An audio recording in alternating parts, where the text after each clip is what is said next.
उत्तर प्रदेश के एक छोटे से गांव सूरजपुर में एक अनोखी कहानी जन्मी थी। गांव के बाहर घने और शांत जंगल के बीच एक ऐसी जगह थी जहां लोग जाने से डरते भी थे और उम्मीद भी रखते थे। कहा जाता था कि वहां एक पेड़ है जो दिखाई नहीं देता लेकिन सब कुछ देखता है। लोग उसे अदृश्य पेड़ कहते थे। मान्यता थी कि वह पेड़ किसी की इच्छाएं पूरी नहीं करता बल्कि इंसान के दिल की सच्चाई को पहचानता है। उसी गांव में एक 14 साल का लड़का रहता था जिसका नाम अर्जुन था।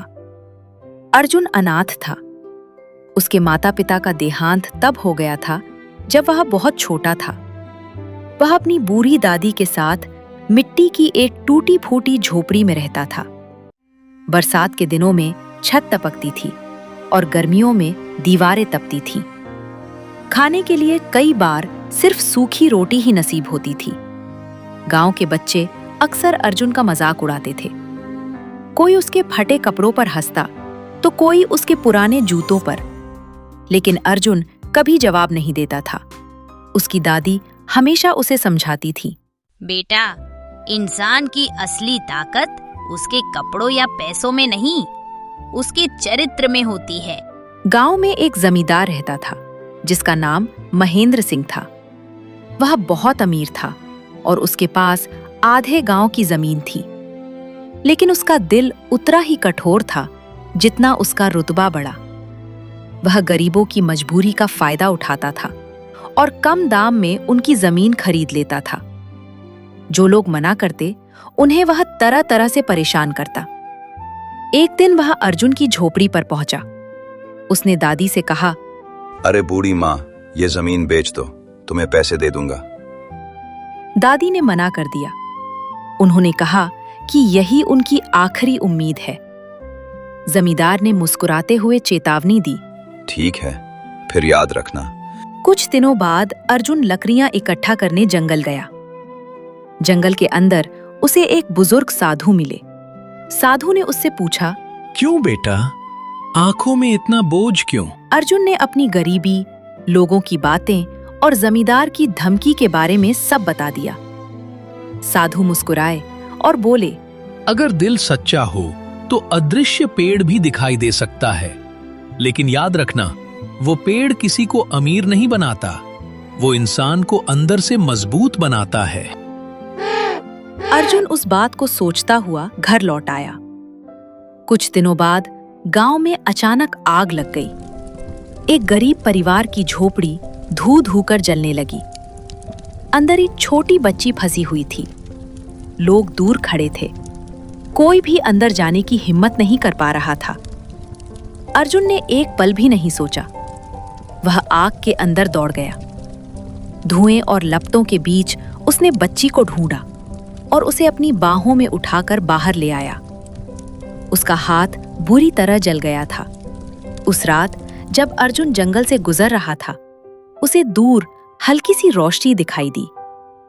वह धीरे धीरे उस रोशनी की ओर बढ़ा। अचानक उसे लगा जैसे हवा में पत्तियां तैर रही हों।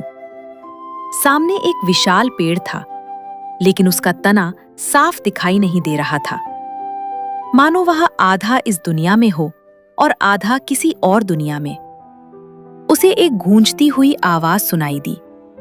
आवाज ने कहा, तुम्हें पहली झलक इसलिए मिली है क्योंकि तुमने अपने लिए नहीं, किसी और के लिए जान जोखिम में डाली।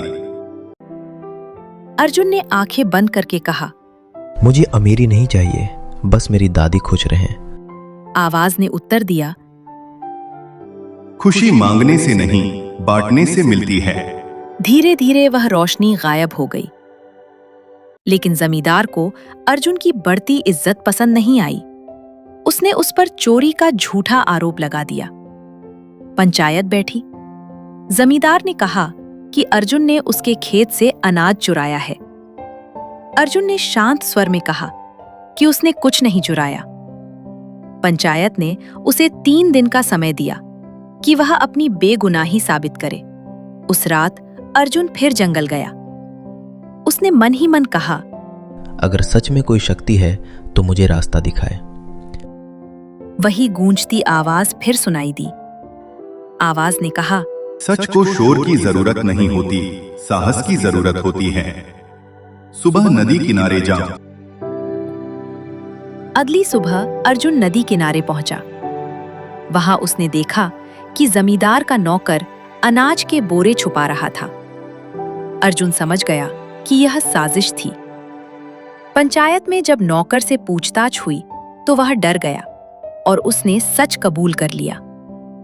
उसने कहा कि मालिक के कहने पर उसने यह सब किया। गांव वालों ने अर्जुन की तारीफ की, लेकिन अर्जुन ने कहा, उसे सजा मत दीजिए, गलती डर से हुई है। यह सुनकर सब हैरान रह गए। जमींदार की जलन और बढ़ गई। उसने गुस्से में आकर अर्जुन की झोपड़ी तुड़वा दी। दादी रोने लगी। अर्जुन ने उन्हें संभाला और कहा, जहाँ सच है वही नया घर बनेगा। उस रात अर्जुन फिर जंगल गया।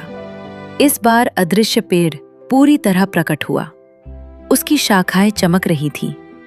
आवाज ने कहा, अब तुम मुझे साफ देख सकते हो, क्योंकि तुम्हारे दिल में बदले की आग नहीं है।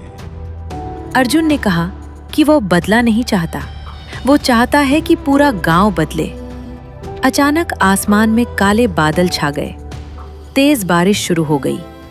महीनों से सूखे खेतों में पानी भर गया। फसलें बच गईं। गांव में हरियाली लौट आई। लोग इसे चमत्कार कहने लगे। जमींदार के दिल में भी बदलाव आया। वह अर्जुन के पास आया और अपनी गलती स्वीकार की। उसने अपनी आधी जमीन गरीबों में बांट दी। धीरे धीरे गांव बदलने लगा। वहां एक छोटा स्कूल बना, फिर एक अस्पताल भी बना।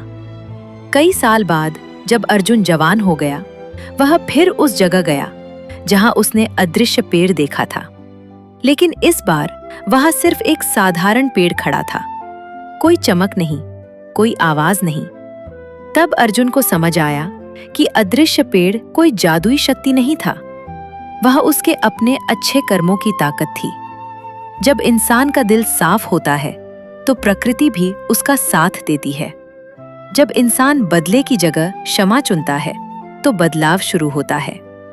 और सूरजपुर गांव हमेशा के लिए बदल गया, क्योंकि एक गरीब लड़के ने यह साबित कर दिया कि सच्चाई किसी भी अदृश्य शक्ति से बड़ी होती है। इस कहानी की सीख यही है कि असली चमत्कार बाहर नहीं, हमारे भीतर छिपे होते हैं। अगर दिल सच्चा हो, इरादे साफ हों और कर्म अच्छे हों, तो अदृश्य पेड़ हर इंसान के जीवन में उग सकता है।